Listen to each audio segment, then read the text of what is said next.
네, 여러분들 한 주간도 잘 지내셨습니까? 오늘도 예배자로 나오신 우리 모든 중고등부 친구들을 주님의 이름으로 사랑하고 환영하고 축복합니다. 여러분 날씨가 굉장히 추워졌습니다. 옷 따스하게 입으시고요. 또 눈길, 얼어있는 길들 조심하셔서 또 건강한 또 한 주를 연말을 보내셨으면 좋겠습니다.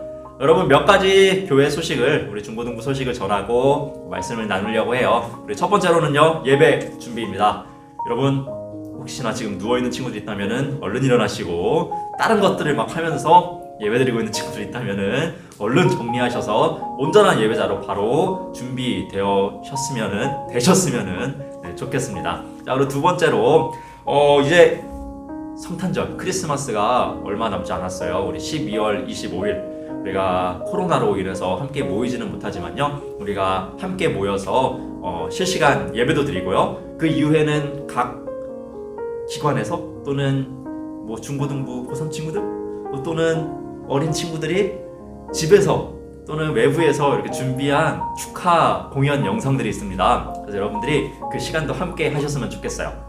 전사님이 또 25일이 되면은 우리 중고등부 카톡방에 실시간 링크를 올려드리도록 하겠습니다. 네, 이렇게 해서 우리 중고등부 소식은 마치게 되었고요. 여러분 이 오늘의 예배를 위해서 우리 총무인 우리 이현진 학생이 대표로 기도해 주시도록 하겠습니다. 우리 함께 기도하겠습니다. 기도드리겠습니다. 사랑과 은혜가 가득하신 주님, 오늘 저희들을 이렇게 모여 예배하고 찬양드리게 해주셔서 감사합니다. 주님, 오늘 이 예배가 주님 보시기에 감동이 되는 예배가 되게 하시고 온전히 하나님께 진심을 다해 감사함으로 드릴 수 있는 예배가 되게 해주세요. 주님, 코로나가 다시 점점 심해지고 있습니다. 이로 인해 많은 사람들이 나도 걸리면 어떡하지? 라는 생각으로 하루하루 공포심을 가지며 살아가고 있고, 코로나에 걸린 사람들은 고통과 괴로움 속에서 살아가고 있습니다. 주님께서 도와주셔서 전 세계적으로 유행하고 있는 코로나가 하루빨리 물러나게 해주시고 다시 모두가 한자리에 모여서 기쁨으로 찬양드릴 수 있게 해주세요. 하나님, 이제 새해가 다가옵니다. 주님, 오늘 우리 모두가 이번 한 해를 잘 마무리할 수 있도록 해주시고 새해인 만큼 우리 모두가 새로운 마음가짐을 가지고 그 전보다 더욱더 굳건한 믿음으로써 주님과 늘 함께 할 수 있도록 해주세요. 늘 감사드리며 예수님의 이름으로 기도드립니다. 아멘. 네, 귀한 기도 감사드립니다. 여러분 우리가 드디어 이제 구약을 마치고 지난 시간까지 우리 말라기를 나누었지 않습니까?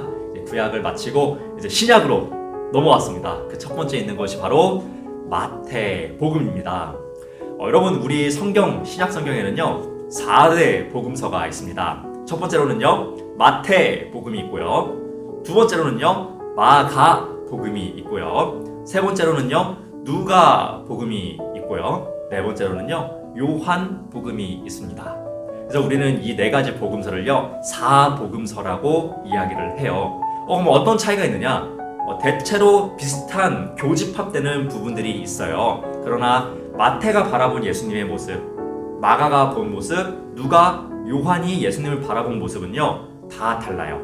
예를 들어서 전도사님을 바라보는 모습이 고등학교 친구들은 다를 것이고 중학교 친구들은 또 다를 것이에요. 또 선생님들이 저를 바라보는 모습은 또 다를 거예요. 또 남자가 보는 모습은 또 다를 것이고요, 또 여자가 보는 친구들은 또 달라 보일 것입니다. 또 전도사님 부모님이 저를 보는 모습이 또 다를 것이고 전도사님 친구들이 저를 보는 모습이 또 다를 것이겠죠. 이처럼 다양한 관점으로 한 사람을 바라볼 수가 있습니다. 그렇기 때문에 이 복음서도요 한 종류만 있는 것이 아니고 네 가지의 종류로서 예수님에 대해서 이야기를 하고 있어요. 마태가 바라보고 있는 모습으로, 마가가 보고 있는 모습으로, 누가가, 요한이 바라보는 모습으로 우리 예수님에 대해서 이야기를 해주는 것이죠. 그래서 꽤나 긴 시간 동안 우리가 이 사복음서를 함께 나누면서 예수님에 대해서 우리가 더욱더 많이 알아갈 수 있는 귀한 시간이 되었으면 좋겠습니다. 여러분 참 타이밍이 좋게 의도한 건 아니지만 지난주로 말라기가 끝나고 오늘부터 또 이렇게 예수님 얘기를 시작하게 되는데, 또 여러분 오늘이 성탄 주일 아니겠습니까? 이제 크리스마스를 앞두고 예수님의 이 이야기를 할 수 있어서 이 타이밍이 너무 잘 맞아떨어져서 저 개인적으로 굉장히 기쁘게 생각합니다. 자, 이제 마태복음을 보려고 하는데요, 오늘 본문은요 예수님께서 왜 이 땅에 오셔야 되는가에 대해서 이야기를 나누려고 합니다. 예수님이 왜 오셨을까? 어떤 이유로 오셨을까를 마태의 관점으로 한번 보려고 해요. 오늘 본문 말씀은 마태복음 1장 21절 말씀이거든요. 우리 별로 안 돼요. 그래서 여러분 집에 계시잖아요 지금, 그쵸? 한 목소리로 우리 있는 자리에서 오늘 본문 말씀을 읽어보도록 하겠습니다. 함께 보도록 하겠습니다. 시작! 마리아가 아들을 낳을 것이니 너는 그 이름을 예수라고 하여라. 그가 자기 백성을 그들의 죄에서 구원하실 것이다. 아멘. 네, 여러분 그 사람의 이름엔요 그 사람의 정체성이 들어가 있습니다. 김호성이라는 그 이름 안에 저의 많은 것들이 들어가 있죠. 그리고 저의 많은 것들을 김호성이라고 표현할 수 있습니다. 마찬가지로 여러분 예수님의 삶을요 하나로 딱 표현하면요 그냥 그 이름입니다. 예수. 우리가 본문에서 봤듯이 예수님의 이름의 뜻이 뭡니까? 그들의 백성들을 자기의 죄에서 구원할 자이심이라. 구원자라는 이름의 뜻을 갖고 있어요.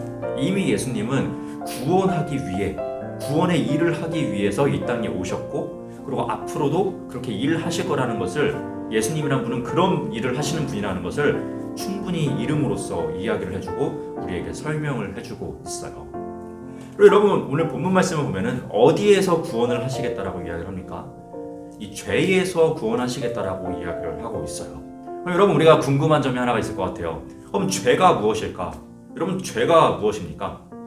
친구에게 욕을 하고, 친구를 때리고, 부모님의 말을 안 듣고, 뭐 거짓말을 하고, 사기를 치고, 뭐 음란한 짓을 하고, 음란한 행위를 하고, 뭐 이러한 것들을 다 죄라고 이야기를 할 수 있을까요? 이런 것들이 다 죄일까요? 네. 여러분 우리가 이렇게 쉽게 이야기할 수도 있겠지만 또 쉽게 이야기하지 못하는 부분들도 있어요. 이게 죄인가 아닌가가 좀 명확하지 않은 게 있어요. 여러분들도 막 살아가다 보면 그런 게 있을 거 아니에요. 이게 죄인가? 이게 하나님 싫어하시는 걸까? 하나님 기뻐하시는 걸까? 이러한 질문들이 여러분 삶 가운데서 생길 경우가 앞으로 엄청 많아질 거예요. 그럼 그럴 때 어떤 결론을 낼 수 있겠습니까? 어떻게 결론을 낼 수 있겠냐는 것입니다. 여러분 우리가 그때마다 생각해야 됩니다. 죄라는 것은요 여러분 하나님과 나의 관계를 단절시키는 도구입니다. 이해가 되십니까?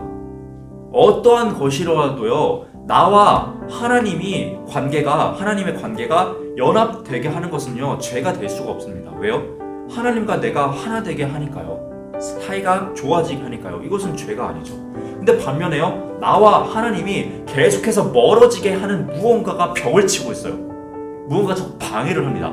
그러면요 이거는요 무엇이든지 간에 죄가 되는 거예요. 예를 들어서 뭐 찬양을 막 합니다.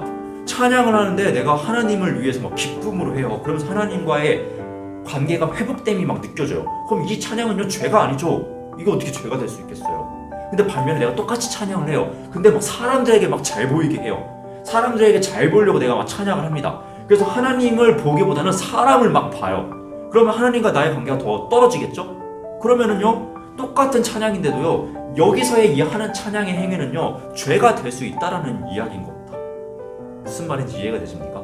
돈도 마찬가지예요. 어떤 사람은요 돈을요 하나님과 나의 관계가 가까워지게 활용하는 사람이 있어요. 어려운 사람을 돕고요, 어려운 이웃들을 돕고, 정말 사회에 기부를 하고, 정말 필요한 곳에다만 잘 쓰면서 하나님과 내가 관계가 가까워지게 하는 도구로 쓰는 사람이 있어요. 이런 사람은 돈이요 죄가 될 수 없겠죠. 근데 반면에요 이 돈 때문에요 벽이 생기는 사람이 있어요. 하나님과 관계가 단절되는 사람이 있어요. 남에게 그냥 거짓말 치고 사기 치면서 어떻게든 이거를 벌어보려는 사람들이 또한 있습니다. 그럼으로써 하나님과 점점 관계가 벌어지게 되고 이 틈에 벽이 생김으로써 하나님의 뜻은 보지도 못하고 하나님의 음성을 듣지도 못하는 그러한 상황까지 가게 되어버리는 것이죠. 똑같은 돈이지만요, 똑같은 찬양이었지만요 죄가 될 수도 있고 안 될 수도 있는 거예요. 여러분 삶에서도 마찬가지예요. 이러한 행위를 했다 해서 넌 죄진 거야 라고 말하기보다는 그 행위 자체가 하나님과 나의 관계를 단절시키는 행위가 됐다면 그것은 죄예요. 마찬가지로 이웃과 나의 관계가 단절되게 만들어졌다면 그것은 다 죄가 되는 것입니다. 여러분 우리가 죄라는 것의 기준을 삼을 때요 이러한 관계성에 있어서의 멀어짐과 가까워짐을 기준 삼아서요 여러분이 잘 생각해 보셨으면 좋겠어요. 그래서 전도사님 이런 거 하면 죄 짓는 거 아니에요? 이거 죄 아니에요? 물론 명확하게 그렇게 드러나는 것도 있죠. 명확하게 이웃과 하나님과의 사랑을 단절시키는 죄들이 있지만 아까 돈을 이야기한 것처럼 똑같은 거지만 어떤 면에서는 죄일 수도 있고 아닐 수도 있다라는 거예요. 그래서 여러분 삶 속에서요 이러한 고민들과 생각들을 많이 하면서요 관계를 단절시키는 그 모든 것들은 멀리 하려는 그런 노력들이 여러분이 있으셨으면 좋겠어요. 그래서 첫 번째로 이 죄라는 것은요 하나님과 우리의 관계를 단절시키는 것들, 그것을 죄라고 하는데 그 죄에 대해서 구원하시려고 오셨다라는 거예요. 그럼 여러분 이제 구원이 뭔지를 좀 생각해 봐야겠죠. 여러분 구원하면은 뭐가 떠오르십니까? 죽어서 천국 가는 그 구원이 아마 여러분 1차적으로 생각하실 겁니다. 근데 여러분 여기서 예수님께서 말씀하신 이 구원은 비단 우리가 죽어서 가는 그 천국의 구원만을 이야기하시는 것이 결코 아닙니다. 예수님께서 말씀하시는 구원은요 이 땅에서의 우리의 삶 가운데서의 구원도 똑같이 이야기를 하시는 거예요. 무슨 이야기냐? 여러분 물에 빠진 사람에게 있어서 구원은 뭡니까? 물에서 헤어나오는 거 아닙니까? 배고픈 사람에게 있어서 구원은 뭡니까? 맛있는 음식을 먹어서 배불러지는 거 아니겠습니까? 여러분 막 몸이 아파서 죽을 것 같은 사람이 있어요. 이 사람에게 있어서 구원은 무엇입니까? 이 병이 치유받는 거예요. 그럼 이제 내적으로 가볼까요? 맨날 왕따 당하고 괴롭힘 당하는 사람이 있어요. 이 사람에게 있어서 구원은 무엇일까요? 친구가 생기고 어느 누구에게도 손가락질을 안 당하고 친구가 생기는 거겠죠. 여러분 맨날 구박하고 맨날 구박받고 맨날 미움 샀고 맨날 잘못된 사람 취급받는 사람이 있습니다. 그런 사람에게 있어서 구원은 뭡니까? 내가 존귀한 존재라는 것을 느껴지게 그런 삶을 살아가는 것, 그러한 대접을 받는 것이 그 사람에게 있어서의 구원이겠죠. 예수님께서 말씀하신 구원은 바로 이러한 구원도 함께 내포하고 있습니다. 우리의 삶 속에서 우리가 정말 바닥 끝까지 추락해서 너무나도 힘들고 고통스러울 때의 그 구원을 이야기하는 거예요. 쉽게 이야기하면 여러분 힘들 때 기도하시잖아요. 하나님 저 좀 도와주세요. 저 지금 너무 힘들어요. 마음 가운데 너무 힘들어요. 이러한 기도하시잖아요. 이 가운데서 건져내 주시는 구원, 이 구원을 이야기하고 있는 것입니다. 구약 성경에 보면요 다윗이 나를 구원하소서라는 말을 엄청 많이 하거든요. 이 다윗이 이야기한 구원은요 죽어서 천국 가는 그 구원을 이야기하는 것이 절대 아닙니다. 다윗이 이야기하고 있는 구원은요 지금 자기의 삶 속에서 일어나고 있는 너무 어려운 가운데에서의 구원을 하나님께 요청하고 있는 거예요. 그래서 맨날 사울 왕에게 쫓겨다니고 첫째 아들 압살롬에게 쫓겨다닐 때 죽음의 그냥 문턱을 왔다 갔다 하고 있을 때 그가 하나님께 기도했던 것은 나를 구원하소서 했던 것은 지금 나의 이 어려움에서 건져주세요 라는 그 구원을 이야기하고 있는 것이죠. 그래서 예수님 또한 예수님의 이 구원 사역은요 우리가 죽어서 천국 가는 그 구원도 구원이지만 나아가서 우리의 이 땅 가운데서의 절망 가운데 있는 나락으로 떨어져 있는 그들을 끌어올리셔서 회복시켜 주시는 원래의 모습으로 돌려놓으시는 원위치시켜 놓으시는 그러한 구원의 사역 또한 예수님께서 이야기하고 계신 구원입니다. 여러분 그렇다면 이 죄에서 구원을 하시는 그 예수님의 삶의 모습은 어떠했을까요? 구체적으로 어떤 걸까요? 되게 추상적이잖아요. 죄에서 구원했다는 거. 여러분 당시에 이 죄의 기준들은요 있었습니다. 죄의 기준이 있었어요. 예수님 시대에 병에 걸리면요 죄인이에요. 왜요? 하나님이 심판하신 거거든요. 이러한 생각이 그들 가운데 있었어요. 그러면 예수님은 구원의 사역을 하기 위해서 어떻게 해야 될까요? 아픈 사람을 치유해 주셔야 돼요. 그 사람이 죄인 취급받지 않게 해주셔야 되는 것이죠. 그리고 또한 그런 생각을 갖고 있는 사람들의 생각을 바꿔주시는 사역, 이것 또한 구원의 사역이죠. 왜요? 구원은요 원래의 모습대로 돌려놓는 거예요. 하나님의 원래의 뜻대로 회복시켜 놓는 것이 바로 구원이자 회복이고 새로운 창조입니다. 예수님께서는 그러한 사역을 하시려고 했어요. 하나님과 우리의 삶 가운데에서 관계가 단절되어 버리게 되는 그러한 모든 전통들, 잘못된 것들, 관습들, 생각들을요 다 뒤집어 엎으시기 위해서 이 땅 가운데로 오셨다는 것이죠. 그래서 굉장히 파격적이었어요. 다른 사람들에게는요. 아픈 사람들과 같이 있죠. 뭐 창녀들이랑 같이 있죠. 죄인들, 세리들, 뭐 이런 나라 팔아먹은 매국노 같은 사람들이랑도 같이 있죠. 또 그 사람들 뭐 친구라고 이야기를 해요. 그리고 죄 없는 사람만 막 이 사람들에게 욕하라고 막 변호까지 막 해주십니다. 그러니까 이제 저변에 깔려 있었던 정말 삶 속에서 구원을 얻길 원했던 그 사람들에게 있어서 예수님은요 삶의 희망이었던 거죠. 근데 반대로 이 사람들은 죄인이야 라고 명했던 당시의 기득권층들은요, 예수님이 좋았겠어요, 싫었겠어요? 싫었겠죠. 우리가 죄인이라면 죄인인데 왜 너가 뭔데 와가지고 죄인이 아니라 그러냐, 그래 친구라 그러냐, 너 이거 완전 이단 아니야? 라고 이야기를 하게 되는 것이죠. 그리고 예수님은요, 그렇게 뭐라고 하는 사람들 또한 구원하기를 원하셨어요. 그래서 강하게 책망하세요. 그들이 정말 생각을 돌이킬 수 있도록, 이 생각을 좀 바꿔먹을 수 있도록 노력하십니다. 이것이 바로 우리 예수님의 삶의 모습이셨습니다. 그리고 우리는 이러한 예수님을요, 몇 주를 넘을 것 같아요. 몇 달 동안 계속해서 나누어 보려고 합니다. 여러분, 이 예수님은요, 정말 우리가 이 삶만 보더라도요, 여러분이 존경하는 인물에다가 쓸 만큼 존경받을 만한 분이에요. 우리의 삶 가운데서 그러한 미워하는 사람들을 위해서, 원수 같은 사람들을 위해서 살아가는 것이 얼마나 힘든지 여러분 아시잖아요. 여러분이 비록 10대지만 그럼에도 불구하고 정말 싫어하는 사람도 있고, 그 사람들을 살아가는 게 얼마나 어려운 것인지 여러분 알잖아요. 근데 그러한 삶을 살아오셨고, 차마 그렇게까지 해야 된다라고 생각도 못했던 것조차 행하신 분, 이러한 분이 예수님이시라는 거예요. 우리가 그러한 예수님을 또 믿고 있는 것이고, 그리고 그 예수님의 탄생을 우리가 진짜로 감사해야 될 이유는 우리를 이렇게 구원해 주신 분이기 때문이에요. 여러분, 우리가 이 예수님의 귀한 사랑을 기억하시면서요, 이번 성탄절은 정말 기쁨으로 여러분이 참여해 보셨으면 좋겠습니다. 비록 우리가 함께 모여서 무언가를 하진 못하지만요, 여러분 이 예수님의 사랑을 진짜로 느낄 수만 있다면은 여러분 인생 가운데 최고의 성탄절을 보내신 거라고 저는 확신합니다. 여러분, 앞으로의 이 예수님의 긴 이야기를 기대하시면서요, 우리가 계속해서 이 말씀을 나누었으면 좋겠습니다. 여러분, 오늘도 예배자로 나오신 여러분들을 다시 한번 주님의 이름으로 사랑하고 축복합니다. 여러분, 온전한 예배자로서 한 주간도 살아내시길 바랍니다. 기도하겠습니다. 사랑의 하나님, 감사합니다. 예수님의 탄생을 기다리며 예수님이 이 땅에 오신 이유를 우리가 함께 나누었습니다.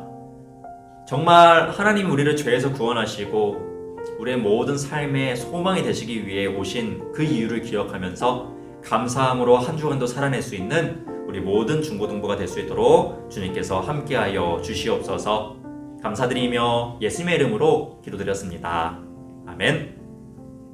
네, 여러분, 오늘도 마지막으로 주기도문 대신에 우리 찬양을 들으시면서 함께 생각해보고 기도하고 마무리하는 시간을 가졌으면 좋겠습니다. 여러분, 오늘은 그가 오신 이유라는 찬양입니다. 이 찬양을 함께 들으시면서 가사를 보시면서 이 땅에 오신 그 예수님의 사랑을 한 번쯤 다시 한번 상기시켜 보셨으면 좋겠습니다. 그리고 예수님이 앞서가신 그 눈 위에 찍힌 발자국을 한 걸음 한 걸음 쫓아가보는 여러분이 되셨으면 좋겠습니다. 여러분, 마지막으로 인사하고 오늘 이 시간을 마치려고 합니다. 여러분, 메리 크리스마스입니다. 메리 크리스마스!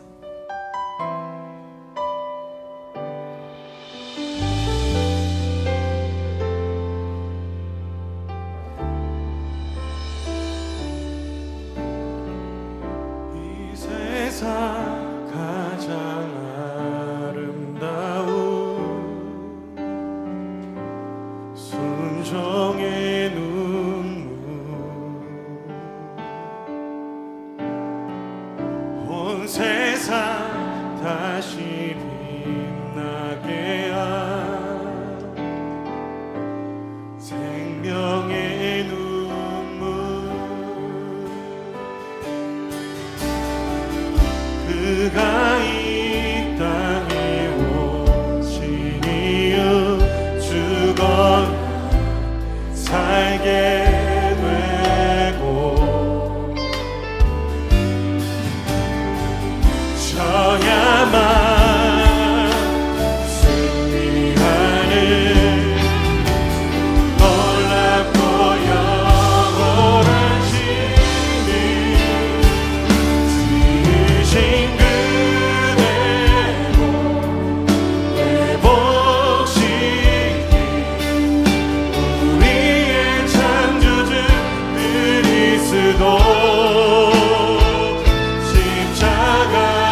그가 이 땅에